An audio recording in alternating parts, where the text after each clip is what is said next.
distinguished guests here at Kastelholm Castle and those joining us online, welcome to the 11th Kastelholm Talks on Peace. My name is Susanne Simolin. I'm the director of the Åland Island Peace Institute, and it's my honor to welcome you to this event. The Kastelholm Talks are held each year at the end of March. It's in connection to the Åland Demilitarization Day, which is on the 30th of March. They are designed to foster dialogue rather than debate, to offer space for reflection, and to take a step back from the immediate noise of world events in order to look at the longer lines that shape peace. And this is no less important to do in troubled times. We need to formulate the problems together and also see if we can find space to, in however small ways, shift the trajectories into a more beneficial direction. This year's theme is the sea as an arena for cooperation and conflict. And as we are quite accustomed to now, the themes that we are selected for the Kastelholm Talks often appear to be even more topical and acute the day that we actually have the talks. They are timely, touching on questions of security, environment, global interdependence, and our everyday lives also in this island region.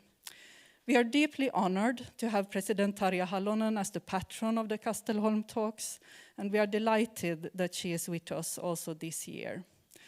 We are also very grateful for our distinguished panel, which our moderator, Hanna Ojanen, will introduce shortly. But first, please let me introduce the moderator properly. Hanna Ojanen is a member of the Peace Institute's Board of Directors and was a speaker at the Kastelholm Talks in 2016, so you have experience of this event. Hanna Ojanen is an associate professor at the National Defense University and the University of Helsinki, as well as senior research fellow at the University of Tampere. I am eagerly looking forward to listening to your discussion. I will hand over the floor to Hanna Ojanen and let the talks begin.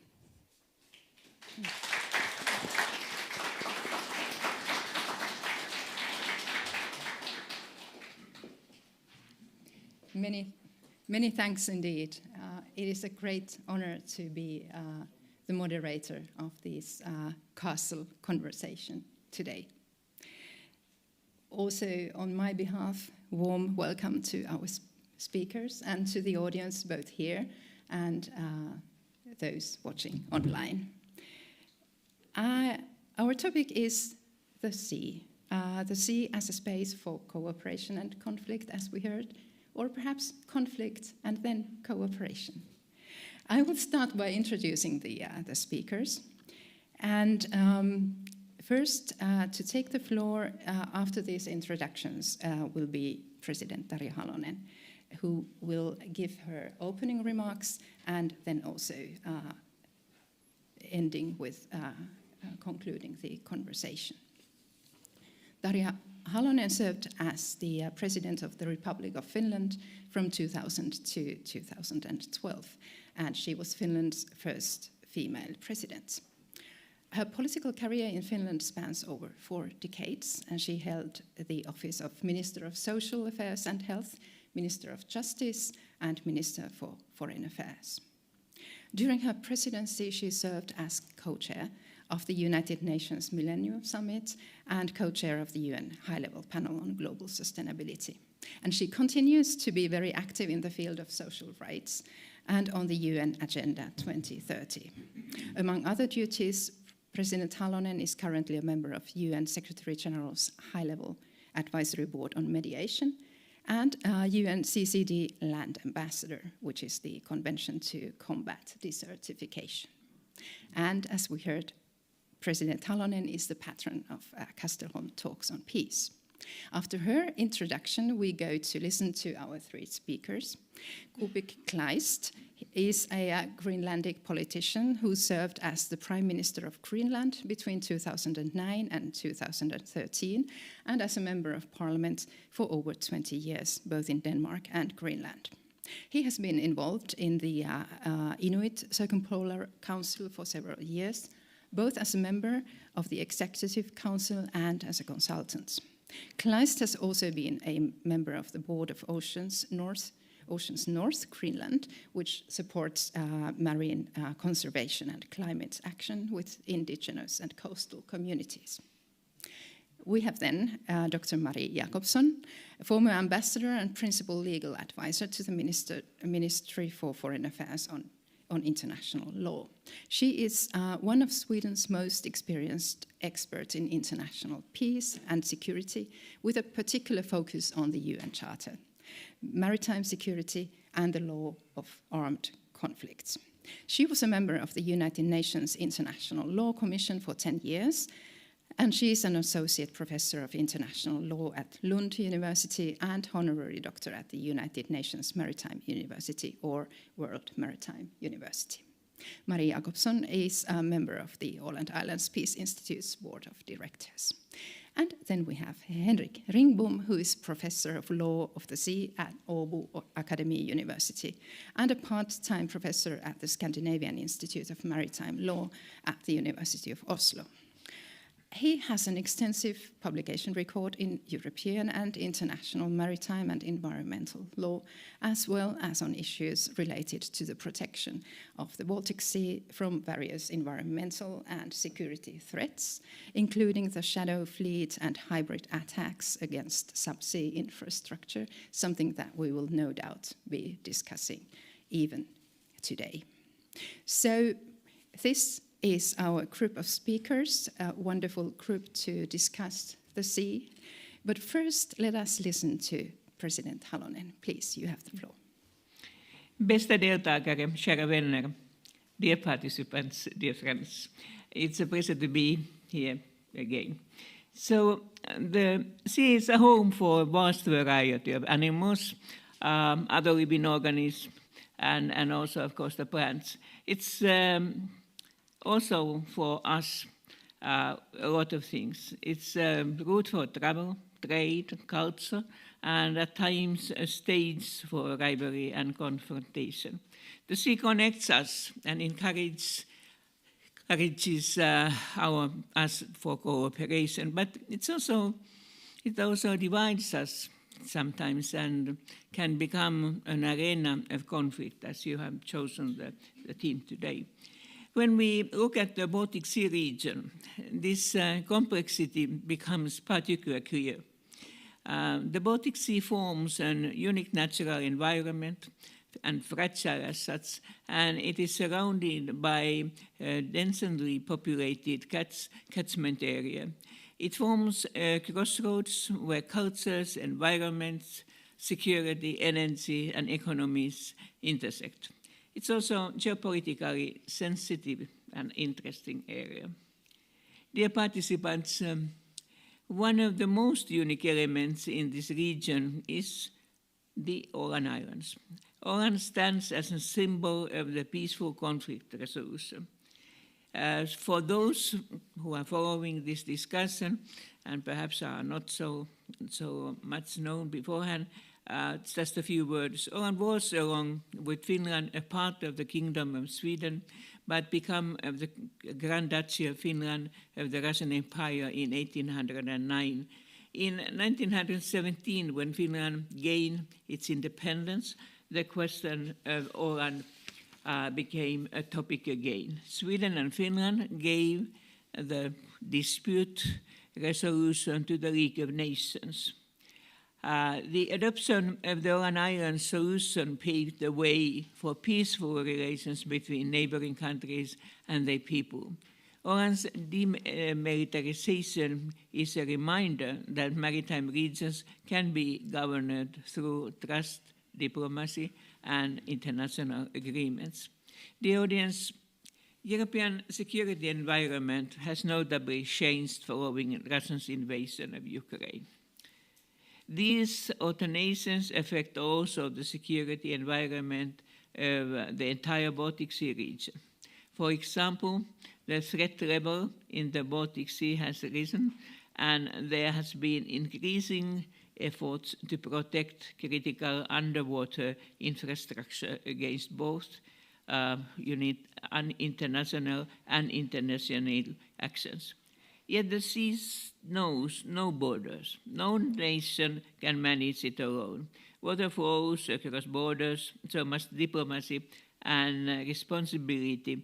International cooperation is needed on marine environment, shipping, research, and combat environmental challenges, eutrophisation, pollution, and the impact of the climate change. The Baltic Sea region has a long tradition of cooperation and hard work to improve sustainability. And I myself, I have been worked years and years for that.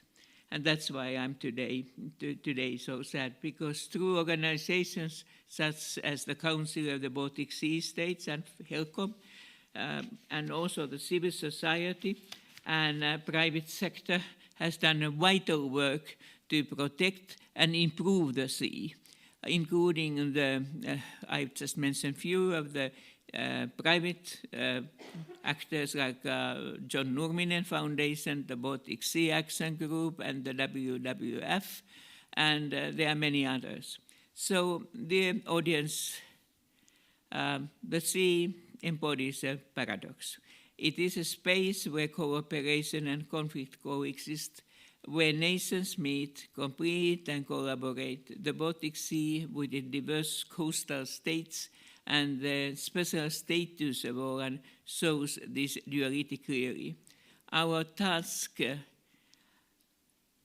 is to ensure that cooperation prevails over the confrontation, and that the sea remains not a diving line but a shared horizon and guarantee a unique marine nature of the maritime culture. I saw very briefly that I have been very, very concerned about the last one, because when the wars, or let's say the armed conflicts, have become more and more mechanical, so it seemed to be somehow putting the environments in the shadow, so that we don't think that how much we can make damage for environments. Of course, human beings are important, but I mean that environments, I hope so, will be even more, or something more.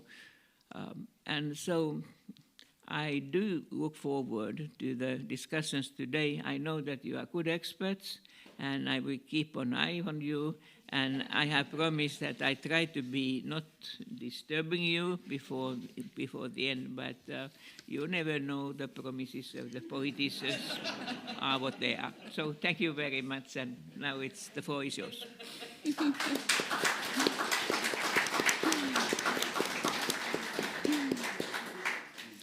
President Halonen, thank you. Thank you very much for this excellent introduction, the setting the scene with the paradox and the clear task to see to it that cooperation continues. Now, first among our three speakers, we'll listen to Marie Jakobsson. She will give us the big picture to start with, or paint the broader landscape, if not seascape. And tell us something about what the seas are for us and how we use them and the importance of international navigation. The floor is yours, Marie. Thank you, Hanna, and thank you, President Halonen. I will pick up a few things that has already been said, but as you said, Hanna, I will try to paint a broader picture. And if we zoom out and look at planet Earth from the sky or from satellite pictures, we will see that the Earth is the blue planet. It's blue because, of course, 70% of the planet Earth's surface is covered by water and oceans. And it's really staggering to think that it supports 80% of life on Earth. And it also provides us with 50% of the oxygen we need for breathing. So every second breath you take here now comes from the ocean. At the same time, it absorbs 25% of our carbon dioxide emissions, the things that we sort of use to destroy, but it's absorbed by the oceans. So we are fundamentally dependent on the oceans. So, as President Halonen said, what do we use the oceans for, or the sea? We use it for peaceful things like shipping, trade, and transportations. But we use it also to extract resources, marine living resources and non-living resources, gas and oil, for example. We use it to communicate, and I don't here mean shipping and traveling on vessels, but I mean our internet connections. We are over 93% of the internet cables goes on the seabed. We use it for scientific research, and we use it for recreation. But we also use it for some things that are not that really good. We are talking about international criminal activities. We're talking about smuggling of drugs and goods. We are talking about piracy and armed robbery at sea, terrorist attacks, human trafficking. And we use it to defend ourselves and to start wars. So the seas are a theater of a war theater as well. So the list of what we do and with the oceans is more or less endless. Yet our knowledge of the oceans are very, very limited. And some scientists say that we know more about the moon than we do about the oceans. I don't know if that is true, but it's a striking example of how little we know. And I'd like to come back to that at the end of our panel. So the question is, who and what governs the oceans? Well, that's quite a tricky question. On the one hand, it's governed by the littoral states, the coastal states that have the sovereignty of the territorial sea and certain control of the EEZ, exclusive economic zones, and also parts of the seabed. But as to the rest, it is supposed to be governed by all of us.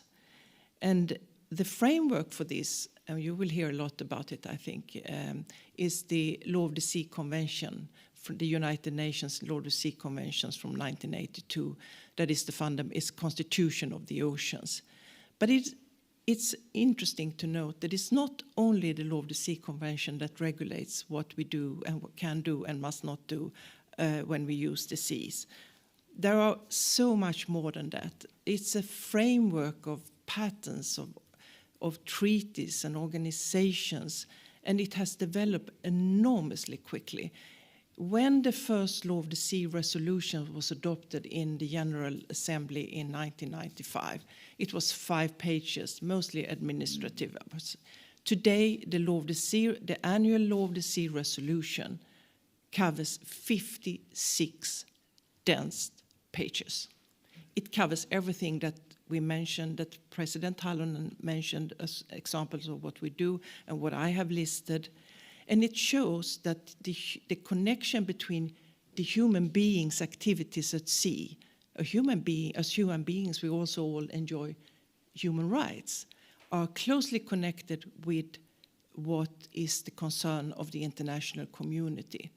So it's not fair to say that the oceans are not governed. It's just a very diverse picture. It's very fragmented, but it's still there. And it's a very good thing, I think, to note that the awareness of the need to coordinate activities and to manage the oceans, the threats against the oceans and the use of the ocean is really gaining momentum.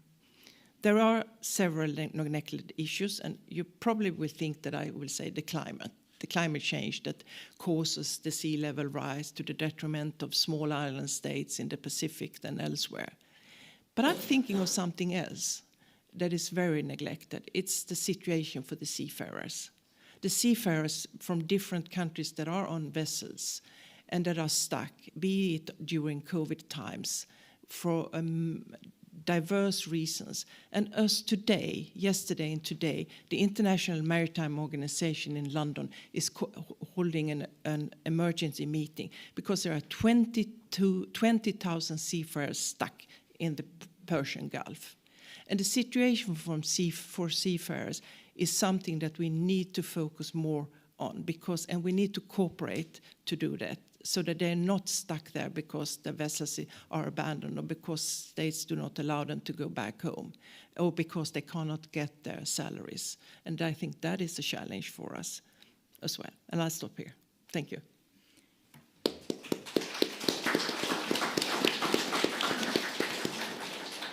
Thank you very much, Marie. This was an excellent start, and thank you for taking up the question of knowledge that we might indeed come back later on.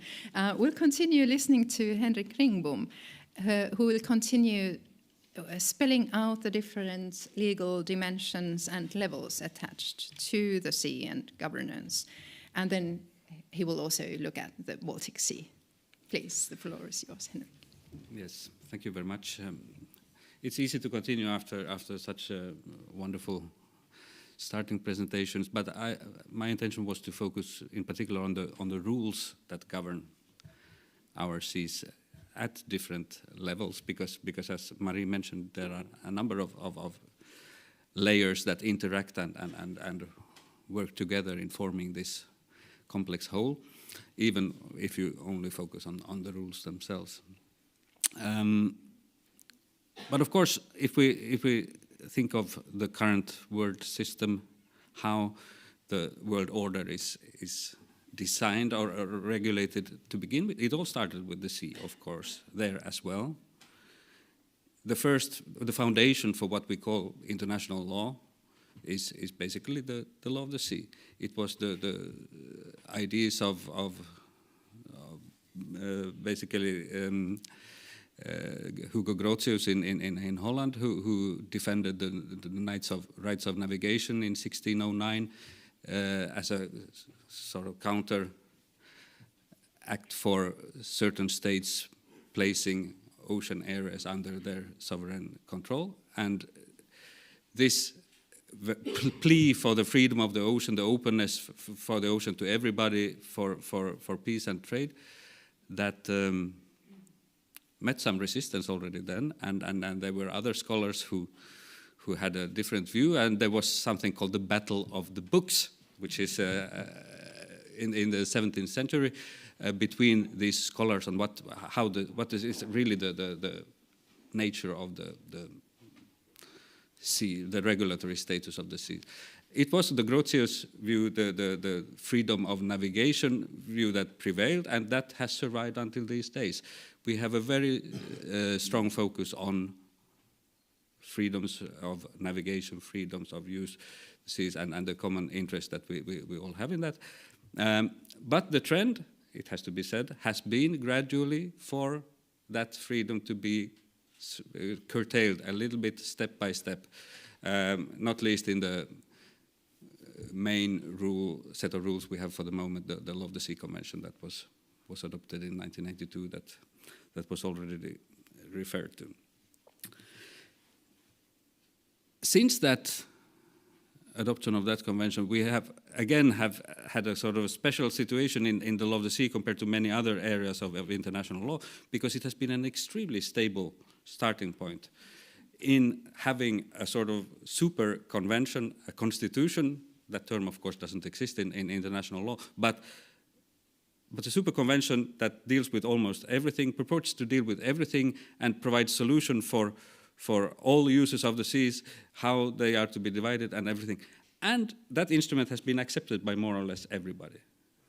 States and even those states that are not formally a party say that, okay, we accept this as part of customary law, but there are some parts of the instrument that we don't like. So, but generally we accept that this is the starting point for all questions. And that is unique in international law as well, to have such a sort of stable starting point. But we are seeing some instabilities grow in that stability that we have experienced over some decades now. And well, they are could relate to many things, but even the very foundation of the law of the sea, I mean the navigational freedoms, the position of the flag states and all this, which forms really the heart of the regulatory system, is being challenged in many ways. I think one of the key questions for law of the sea lawyers is how we should deal with that. I mean, there are now uses or abuses of the regulatory system that specifically seek to make use of different unclarities and gaps. Of course, there are gaps in any legal system, but if the sort of basic trust that underlies any type of treaty making is gone, and the whole point of certain players is to find gaps in order to make benefits for their own and relying on others following the rules, we are in a difficult situation because we don't want to violate the rules, but we cannot interpret them as in the way that we are used to, because then we are in a way creating other types of problems. I think this type of where we should position ourselves in this new situation is a very key question for the moment when it comes to law of the sea at global level. But of course, these instabilities also apply in the Baltic Sea, which is also a uniquely, even in a law of the sea context, a uniquely stable place, not only because we have had peace for a long time, but also in terms of law of the sea, we have a complete regulation of the sea areas. We don't have too many territorial conflicts. We know where the borders are, and unlike most other places in the sea, this is perfectly defined. And also, we don't have any Wild West sea areas in the Baltic Sea. We don't have any high seas anymore. Every single drop of the Baltic Sea belongs to the jurisdiction of one of the coastal states. That means certain things when it comes to responsibilities and possibilities to take regulatory measures, but still, I mean, as I mentioned in the beginning, the freedom of navigation is still underlying most of the law of the sea. So there are, of course, important limits on what can be done and what not. But I think we have seen this type of tendencies of new threats in the field of environmental and safety security. We know of the shadow fleet, we know of the cable suspected sabotages and all this. These are new developments as well, which raise the same type of question. And I think to deal with this, we will have to rely much more than we are maybe used to on sort of regional solutions, whether they are only Nordic-wise or European Union-wide or NATO-wide. Or I think this regional dimension will be very important in dealing with this period of uncertainty, because in a period of uncertainty like this, we cannot really change rules. If we would start now to negotiate new rules for the law of the sea, I think we will end up in chaos. So I think we are stuck with the rules we have, and we need to find a way to deal with them. And I think here regional bodies will have a key functions. But also, if we go down the next level, the national level has a role to play, of course, very much of in particular where law is uncertain, what states do in reality, in practice, will become important also for defining the law itself. And there is much that can be done. In Finland, for example, we are not using all the opportunities that the law of the sea provides, and we have our system is very much founded on that old dichotomy between territorial sea and high seas, and this very sharp division there. The international law of the sea is much more nuanced than that, and that is not always reflected in the legislation of Sweden and Finland. For example, in Finland, we don't have rights to board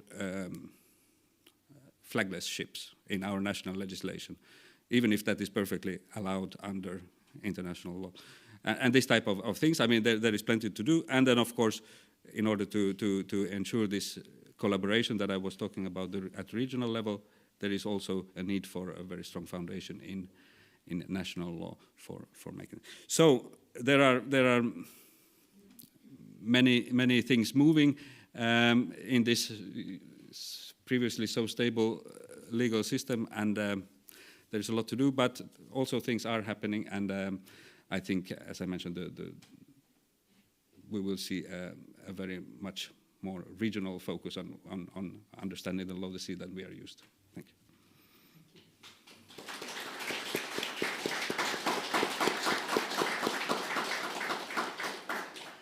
Thank you very much indeed, Henrik, for so clearly putting the Baltic Sea in this picture and showing that it is unique, and also sort of making us think about the changes that are occurring. Now, our third speaker, Kubik Kleist, will bring the focus on Greenland and the importance of the sea from that perspective, the current concerns, and also aspects of local governance and relations with Denmark.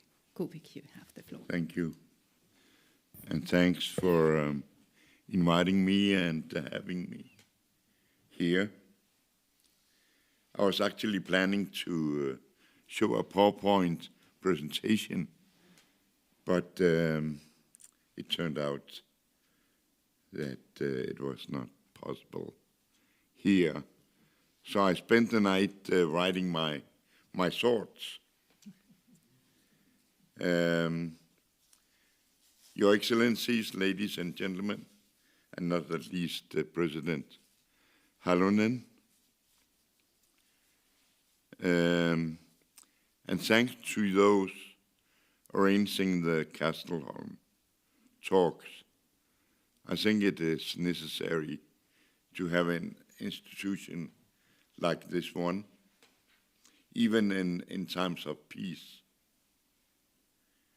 And do we have peace? That's a big question. I would say no.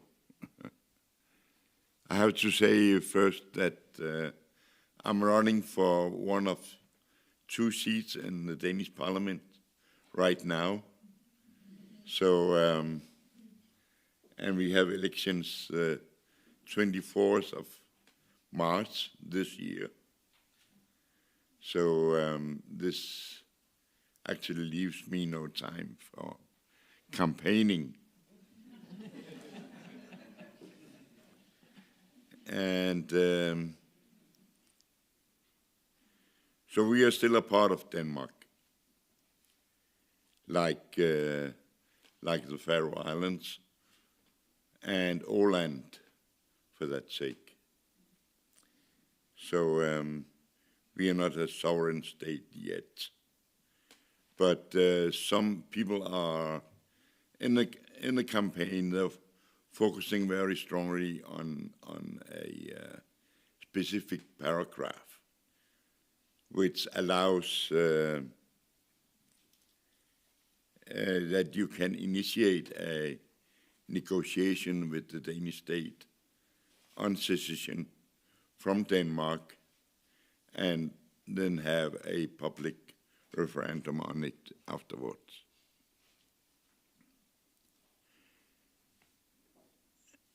I need also to say that I was a minister from 1991 to 1995, I think, and with the portfolio on housing and transportation and constructions. So I found a little bit about Åland last night, that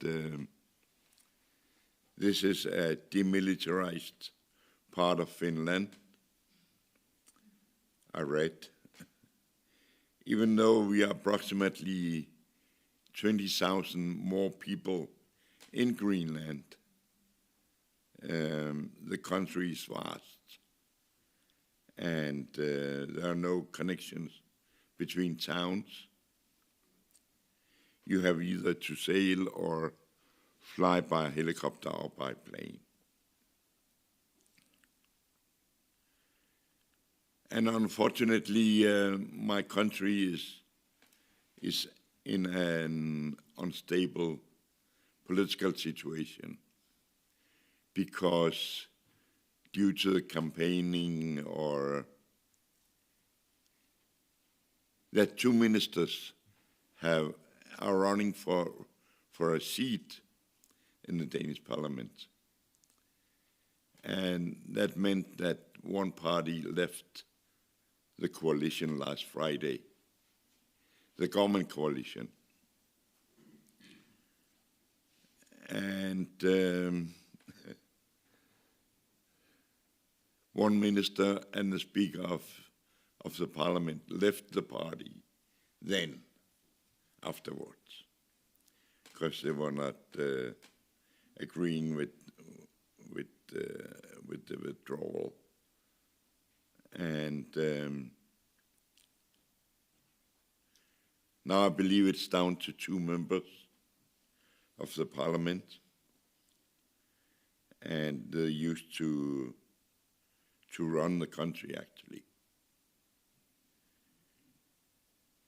Out of that's 4 members out of 31. We have 31 members of the parliament. And we do fight the same issues as all former colonies in the world. Issues like suicide, child abuse, poverty, and abuse of all sorts.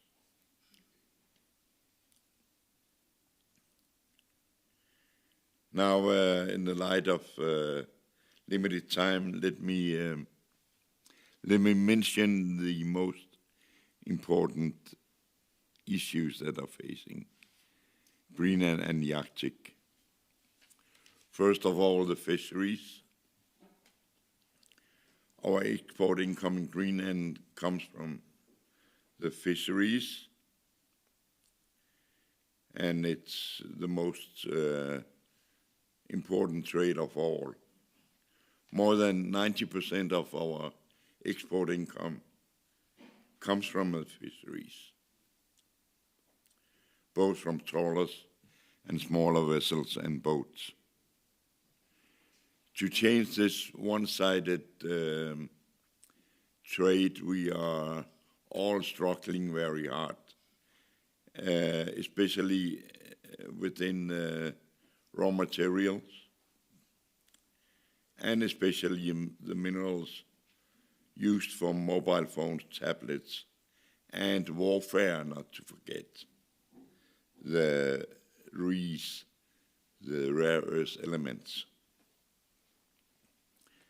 There is a mountain nearby Narsaq, the town, which also holds a significant amount of uranium.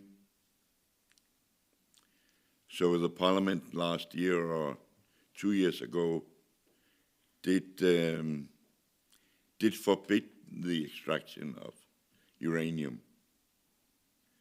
And also the parliament had forbidden offshore and gas, oil and gas exploration and extraction. But we are in a shortage of fish and shrimp. So at least 2 major plants have said that they're threatened in their existence. So aside from having an unstable political situation, we also have an unstable economy. And aside from that, I do rely on the previous speakers.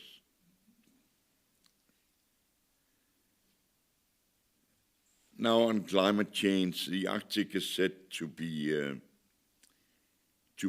focused to climate change 3 times or warmer 3 times faster than the rest of the world. That goes for seas as well. We see that the species are moving up north to colder climate, which of course leaves the fisheries and the hunting men rather uncertain, in an uncertain situation.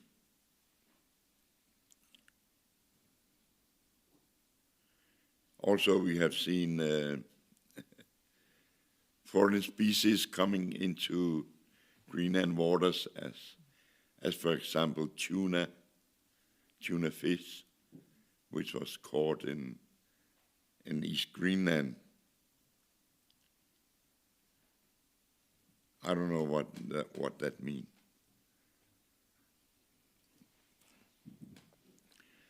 Every town and settlement in Greenland are faced to the sea. We cannot live without the sea or without the view to the sea.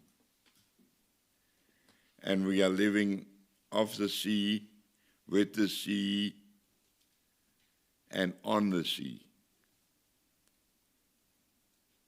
I grew up at the sea myself, in my father's boat.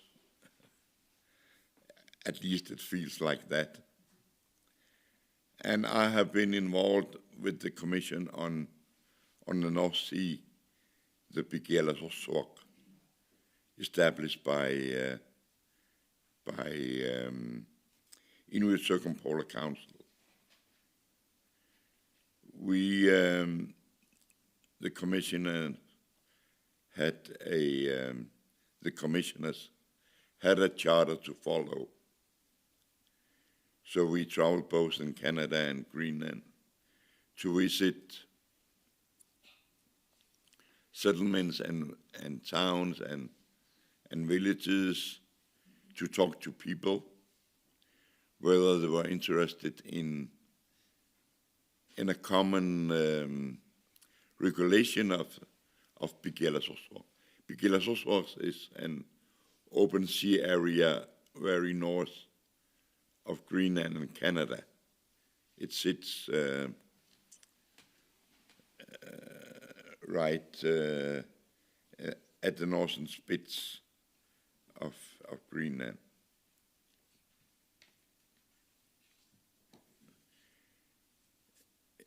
It is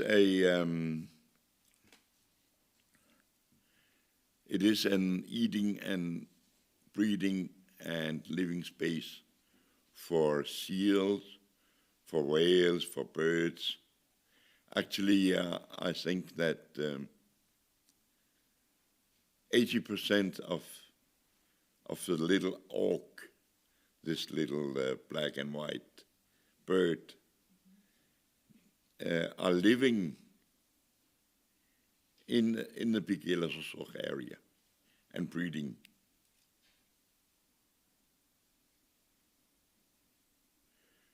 So the people we talked to was very interested in cooperating on the both sides. But we were not, as a commission, we were not entitled with powers. So we delivered our report, it says 2 minutes. But we were not convincing the governments to do anything serious about it. At last, but not at least, I have to mention the President of the US. He has repeatedly claimed Greenland, and also he said that it's important for the safety for the US and the world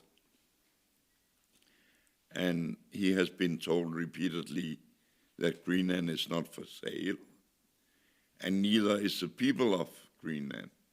You cannot simply buy a country and its citizens.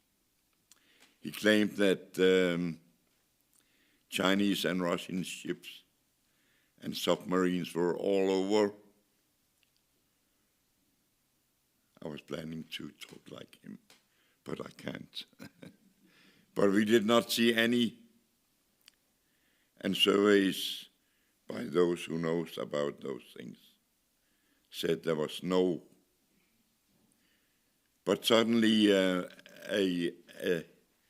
sick American soldier showed up in a submarine. We were surprised that it was so close, that US submarine. And he was flown to the hospital in Nuuk, the capital. And we need to find out why the submarine, the US submarine, was so close to the land. And the last thing he mentioned was the golden shield, or whatever, the golden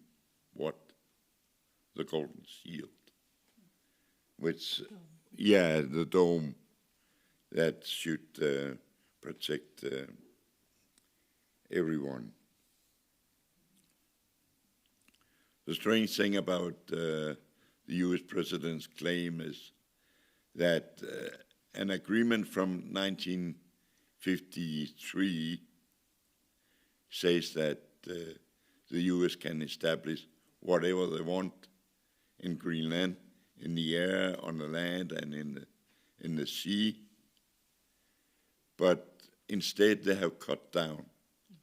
They cut down from 17 bases and observation places with observations, down to one, which is Thule Air Base. Now, I have written it. Now, Pituffik Space Base, it is called now. And the base is placed very up north, away from light pollution, they say.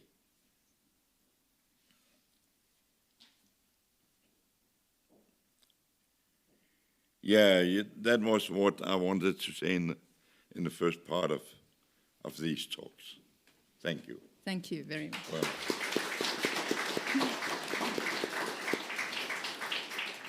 Thank you very much indeed for bringing in these not only the current political situation, but also the fish, the birds. I think we have all been following what happens in and around Greenland lately more than ever. And I was going to ask Henrik and Marie for, you have certainly been following this as well, what your thoughts have been, and particularly whether you see that the Arctic and the Baltic are being drawn closer together now in all this. Please. Thank you very much. Do you hear me? Yes, good. First of all, if you look at the situation of Greenland, I'm particularly talking about the Trump threat against Greenland.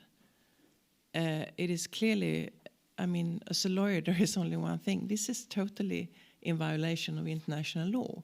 I mean, international law clearly prohibits the threat and the use of force against other states. So, and it's enough with a threat.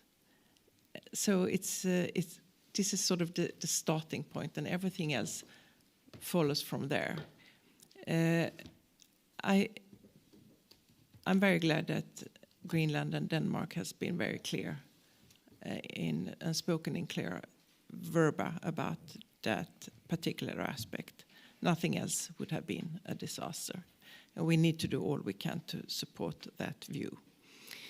when it comes to the Arctic and the Baltic, I think you're right.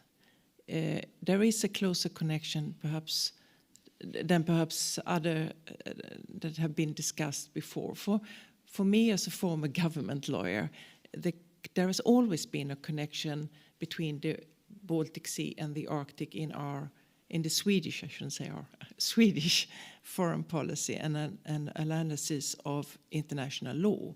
Because for us, it was very important during the Cold War when we to keep the Baltic Sea as an area where all states could go in and out through the straits, because otherwise we were stuck with, it was NATO and it was the Warsaw Pact and it was the neutral countries to be during wartime, Sweden and Finland, that were there. So for us it was important not to get locked up with the Warsaw Pact countries. Now, in order for us to strengthen our legal arguments, we also had the same arguments with respect to the Arctic. We were very ambitious and very clear to say that the Arctic Ocean, remember that the Arctic consists of both land and sea, but I think we're here talking about the Arctic Ocean, consists of international waters that we all have access to, and for example, also that the Northeast Passage that goes along the Russian coastline is an international strait. So everything we did, and I hope still do, bears that in mind, and that's not to recognize territorial claims or jurisdictional claims that are in violation of the law of the sea. But as Henrik said, there is, all the Baltic Sea is delimited. We have maritime agreements among all our states, and in essence, this is the same in the Arctic as well. But there is one thing that is a challenge, or that media loves to focus on, and that's the continental shelves. But I don't see that as the major threat in the Arctic, and I'd like to come back to that later. Thank you. Henrik, please.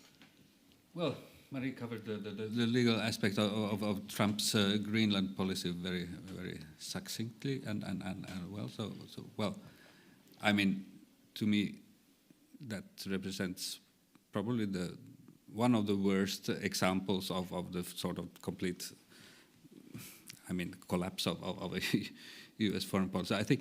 I don't think this type of claim has been made in history for hundreds of years, where somebody does not even, or a country does not even make an effort to justify its wishes to claim another territory with any sort of legal arguments of historical rights or whatever. It was just basically we want it, and this is unheard of, and that was of course the main reaction when this crisis was at its peak. I think general concern with that is also how it affects other big powers who more and more seem to think that the specific responsibility they have been given through the Security Council's permanent membership, etc., somehow means that they are not bound by the peace system that they were set to have special responsibilities to guard. Many of them now seem to be thinking that the international law is something that does not really apply to them. And we can already see China is increasing its activities in the South China Sea very much this spring. I don't know if it's a direct consequence, of course, of the Greenland claims, but of course this type of escalation of completely outrageous territorial claims is a risk, and this is probably the worst example so far that we have seen of it. But then on a slightly more positive note, I think this has also given a new interest in other type of alliances, because of course a state that only puts its own interest always first cannot really have alliances. It doesn't fit into the picture. So there are new sort of alliances, both in terms of Nordic states maybe, but also the European. And we see a new interest, for example, in Iceland of joining the European. So I think this may lead to some interesting positive developments also, as I mentioned, coming back to this increased regionalization of this type of questions. Thank you. President Halonen would like to So comment. I'm very happy that you are optimistic, at least somehow. And so, because I think it also in the other way around, that of course I have been now quite a long time involved in United Nations politics and being partly inside of it.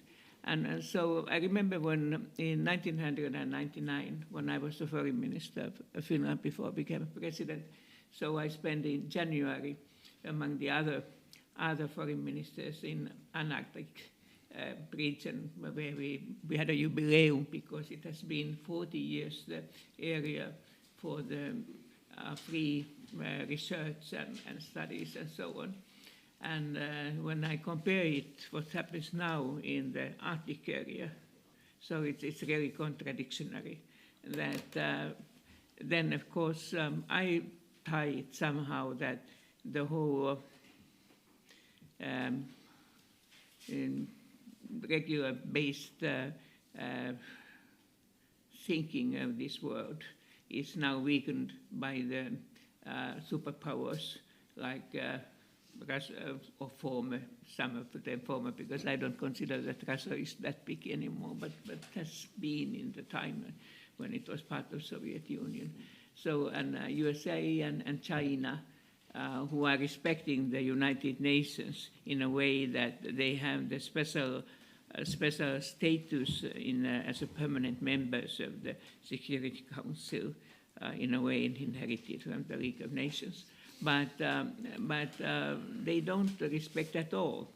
It's known not only this Arctic area, but if we think the Palestine or Iran or all these places, including the Greenland, that not with the weapons, but as President Trump has said, that we find the ways how to convince you. But it is in that way the part of the bigger picture that what we see the future of the somehow civilized, regulated world. And so I hope so that you are optimistic also concerning this, that we can keep this kind of the system, not perhaps the perfect, but best what we can offer now. Thank you. I'm going to give the floor to Kupik, but adding a question that we got beforehand from the audience that is related to what was just said about the region. The question is about Canada and how Canada and the Nordic countries now are getting closer. I hear that Canada is the 6th Nordic country. Now you are in the middle between Canada and the Nordic countries. How do you see it, and what is Greenland's role? How would you like this relationship to develop? I think I think that Greenland has claimed to be members of the Nordic Council, not on behalf or within the Danish delegation, but on its own. And so has the Faroe Islands.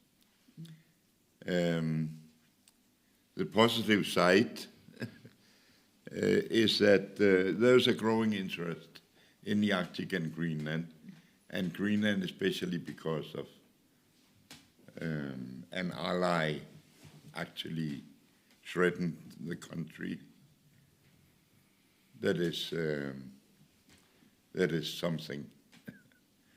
I think to threaten an ally is unacceptable,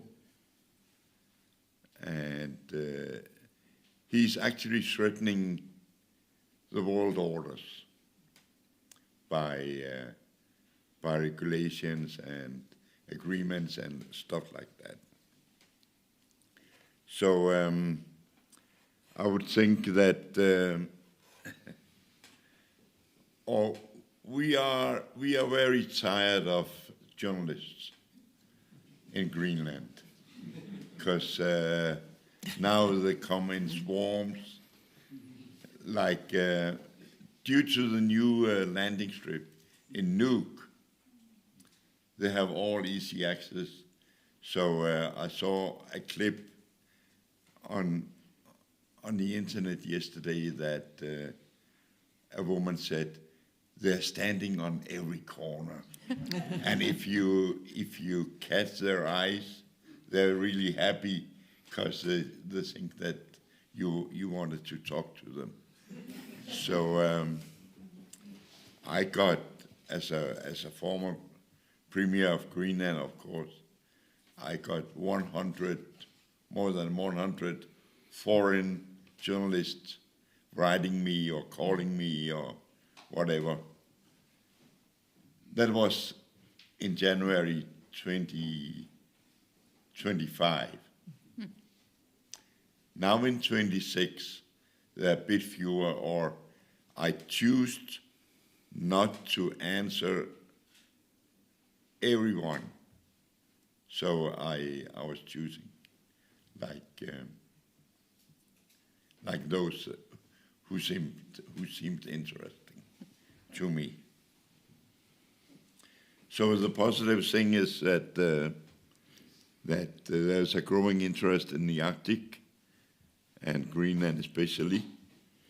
So and a lot of tourists, including U.S. tourists, are coming to Greenland. Yeah. Thank you. You wanted to come in, Mari? If I may. Yeah, sure. I'd like to pick up on President Halonen's question about law. It is correct, I think we all have to agree with that, that it's challenged by the major powers, China, Russia, the US. But at the same time, and we must not forget that, and that's very often forgotten, international law works at a daily basis. If you look at the institution, you look at the International Maritime Organization, you look at the International Civil Aviation Organization, you look at the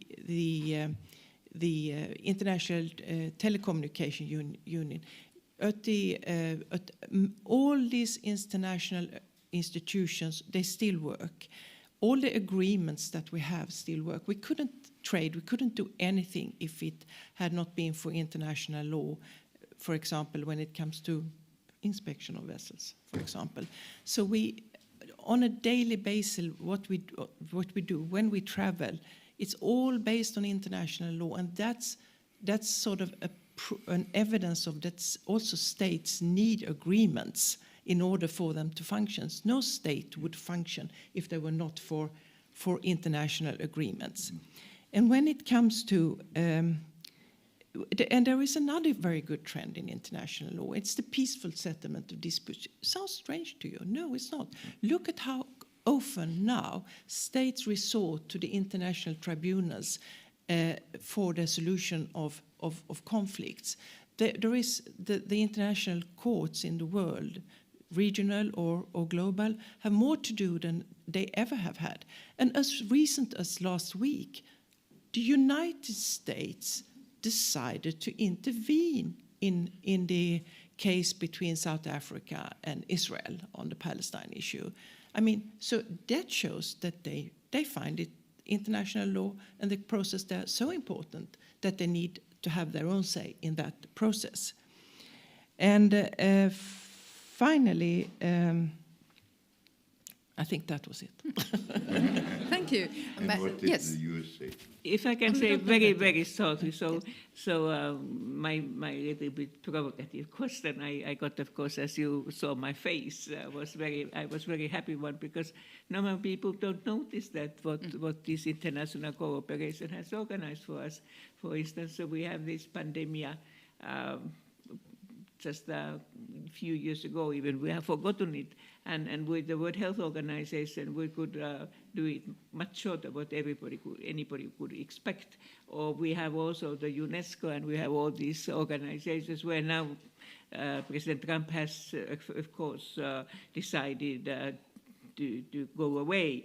But these big organizations of the UN, they have made a very successful work. So thank you very much, making me also more optimistic.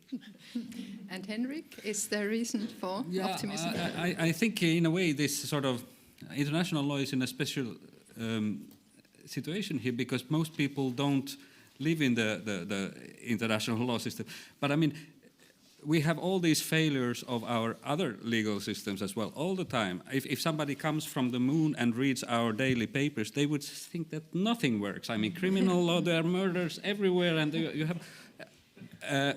but we know, who live here, that still, okay, we have all these failures, and some of them are serious, but in general, the system somehow works. And I think the same realization applies to international law, but it's very much fewer people who are actually living in this environment and seeing these everyday transactions at the time, and therefore I think international law has a unjustified sort of poor reputation in this regard, I think. Absolutely. This is very refreshing, because what we hear usually is something completely different. We hear that the world is changing, that it is only the big powers now that matter, that it is geopolitics and geoeconomics and all about rivalry between the big ones, and the small ones no longer have any sort of say. And the big powers do not respect treaties, and even the organizations, most often we tend to say that they are challenged, that the whole order is challenged, that the organizations have less authority, less resources, even in concrete terms. This is what we usually hear. But now I hear from you that you actually see that the basis is functioning, and this is very, very good news. How would you see, in more concrete terms, the regional organizations and regional cooperation that was mentioned? In the Baltic and Arctic, we do have functioning organizations, but some might have problems, and we might need to think about the continued relevance of the organizations and their legitimacy. What are the recipes for that? Would you like to start?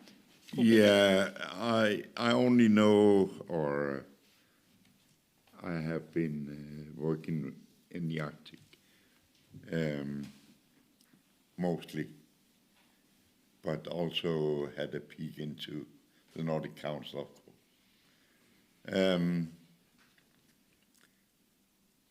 In the Arctic, there is only NGOs working, not governments or alike.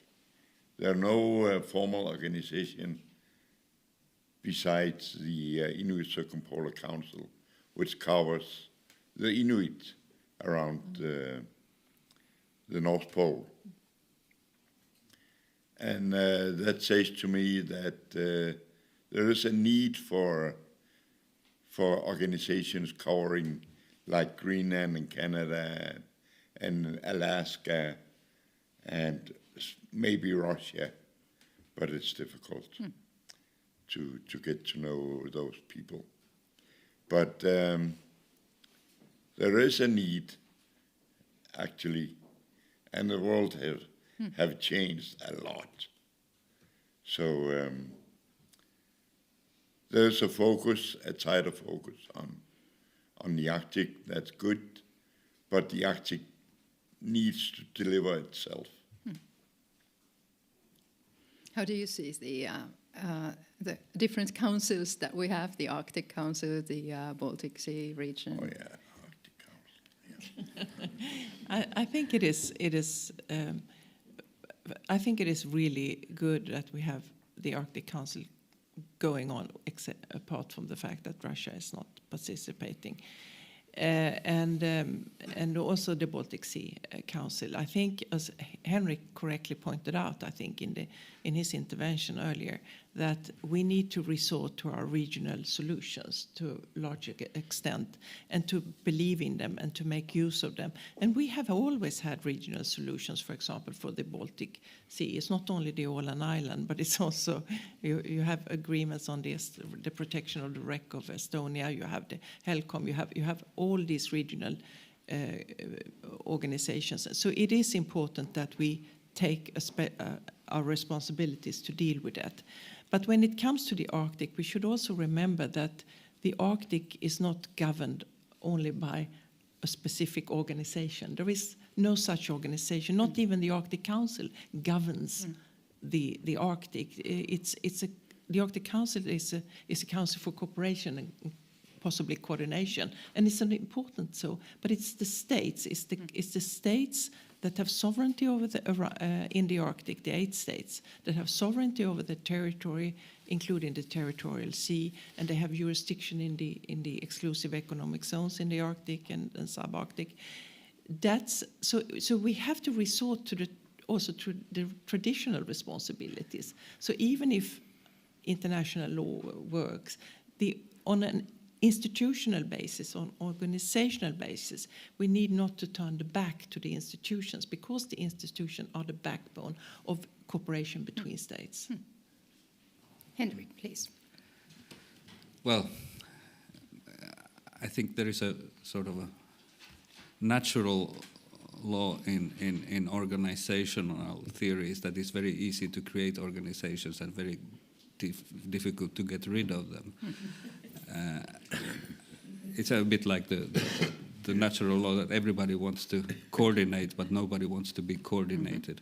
And I think actually we have a little bit too many of these organizations around, and many of them were sort of, particularly in this Baltic Sea, the collapse of the Soviet Union and the Berlin Wall, it generated a huge enthusiasm for various types of collaborations with this new environment, and that is of course all very good. But then a lot of organizations were created, and many of them not on a very solid legal ground, and I think it would serve us better if we had fewer but more strong organizations for this type of collaboration that we currently have.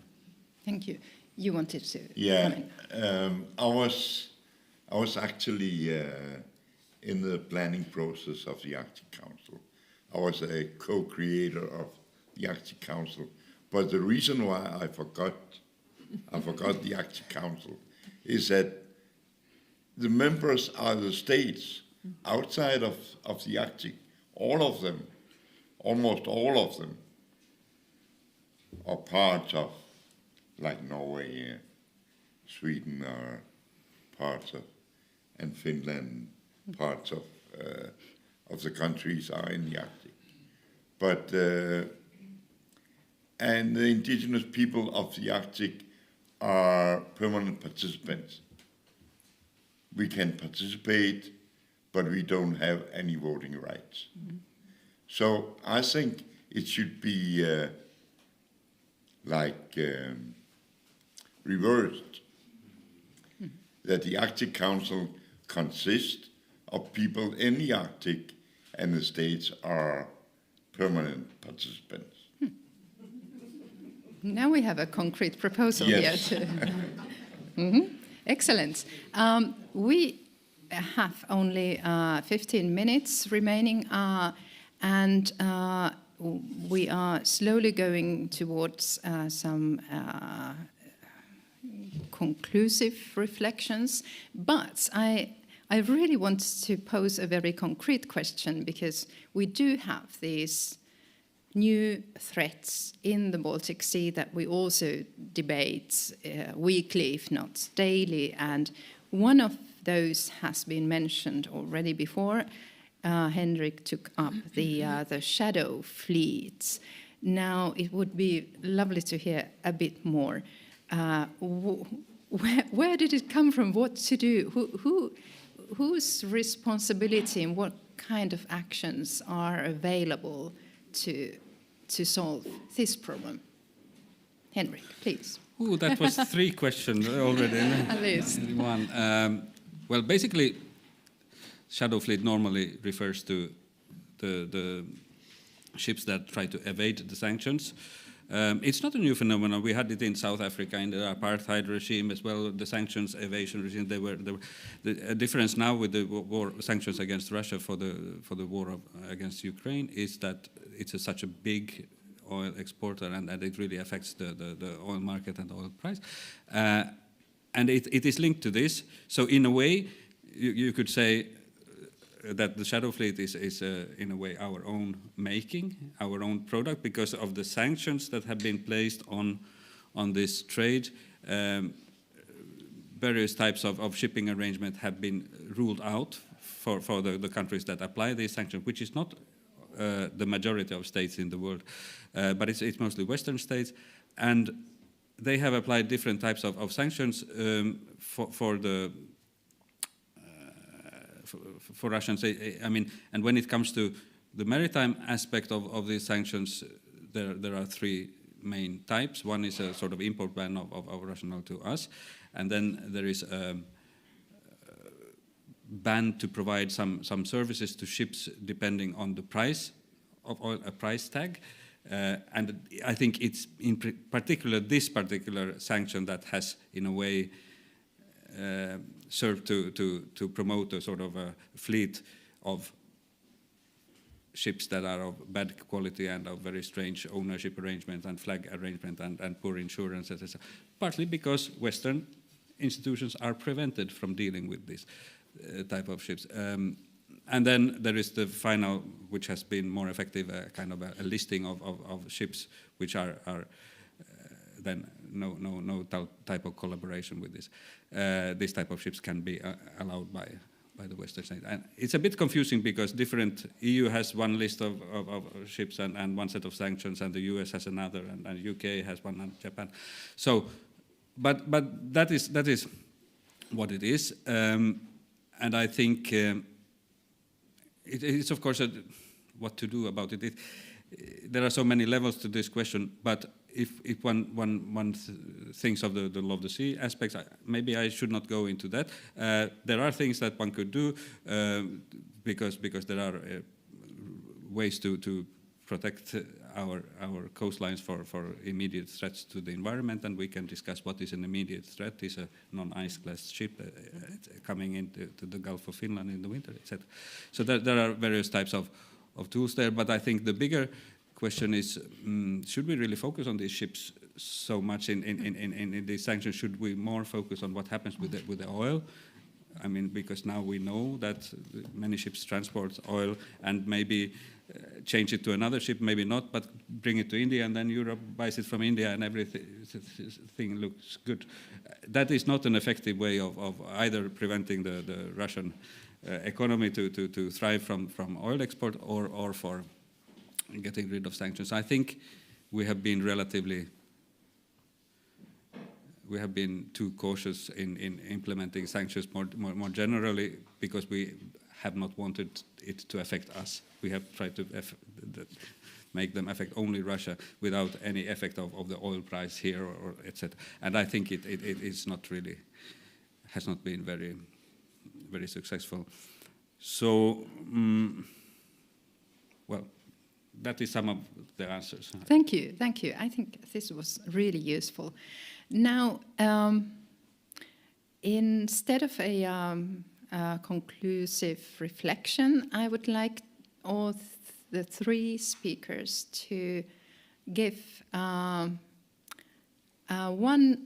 positive example, as we have been on a rather positive mood today. One positive example from recent times, a development that you were happy to hear about, or that you caused yourself, something that made you hopeful. One, there might be several, but we don't have much time, so I will give you 1 minute and a half, each, and then we will hear the conclusive remarks from President Halonen. Kupik, would you like to start? What has been positive recently? I mean, the collapse of one of the parties do enhance my chances for being elected I see. to the Danish Parliament. That's one positive thing about the collapse of. Yeah, I don't really. I have mentioned the greater focus on Arctic. That is positive. Yes, thank you. Marie, what is positive today? I think I touched it on my introduction. It's the recognition that the governance of the oceans is something more than a marginal question, and there is very clearly a comprehensive view on how you do that. I think that is a very positive development. But I can't help being so excited when I see the development of science and science results. I mean, when you read about the discovery of new species in the Arctic or in the Antarctic, and there is a project, the Deep Sea that found just 30 new species on the depth of 4,100 meters in Antarctica, but also elsewhere. So the science progress is something that is very, very hopeful, and I hope that could also play a big role in the future. But it's hopeful. Without the scientists, we can't govern the ocean. And thirdly, also, as I'm quickly touched on, is the resort to the solving disputes by peaceful means, and not only by military means. Excellent, thank you. And Henrik? Maybe I need to start by a thing which is not so positive before I come to the positive side, because I think the problem is not so much sort of the conflicts that we have in the world. We are used to conflicts after all, and the system has been based for handling conflicts. I think the bigger problem we have, the real thing that unsettles me most, is the alliances we have among the sort of the brotherhood among certain key actors that used to be on the antagonistic side, and that sort of perfect storm that it creates when we don't really know exactly what how much is the US siding with Russia in certain key issues, and this sort of upsets the system in a very fundamental way, I think, from what we are used to. And the positive thing, I think, is that this brotherhood among these few old men cannot last very. I mean, it cannot go on. It is so unreasonable from any perspective. It is unreasonable from the perspective of economy, markets, everything, common sense and collaboration, and we can see it come. I mean, the various cracks coming, and the more they do, the more we see this end coming as well. And this makes me reasonably positive. It may start already in April in Hungary with the election there, and this lead to some elections. But it may also take longer time. But it has to end at some point. I think that is what makes me happy. And another positive thing, I think, is Europe has so far stood reasonably okay amid this chaos, and I think this is very, very valuable for us. And certainly so. It makes me very happy as well. Now, for the final remarks and conclusions, President Halonen, please. So thank you very much. So I think that we have spoken quite much more generally, at least in Finland, that we have to be very realistic when we see the world around us. But then I always add that we should have also the dreams, which leads us to be also optimistic. And I think that you have been already, without my provocative questions, you are perhaps burn to be an optimistic person. And so I think that that's a good side, because we have tried to also for thinking the younger generation, but why not also ourselves, that there is a lot of things what we can do together. And so we have been very serious, so I can say that I think that we have spoken yesterday night.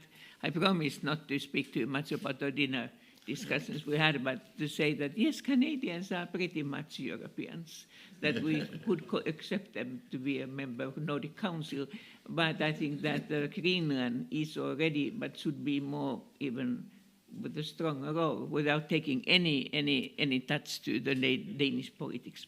So I think that we see the possibilities, and what I thought that I can add for this discussion and for the future is that when I have worked mainly now about the last 10 years with the Deep South, so the desertification organization, and we all know that there are all the time a lot of wars and epidemics and all different kind of bad things also in the South, but they do believe that United Nations and a regular based word is that one what they want to do. So I think so that working hard and of course being, how could I say, awakened with what superpowers might think and so, but a majority of the countries of the world, they are the medium-sized or more smaller countries. And so I became at least more optimistic, and we can try that whether we are still optimistic in the evening in the library when we come more and more close to the everyday world in such a way. Being realistic, but trying to see also the better way for the future. So thank you very much for the discussions, and I think that you have already noticed that you still have a lot of room and a lot of plans for the future that you might see these excellent experts and you, the audience, and so to continue the discussions for the future. So all my blessings. Thank you. Thank you very much indeed.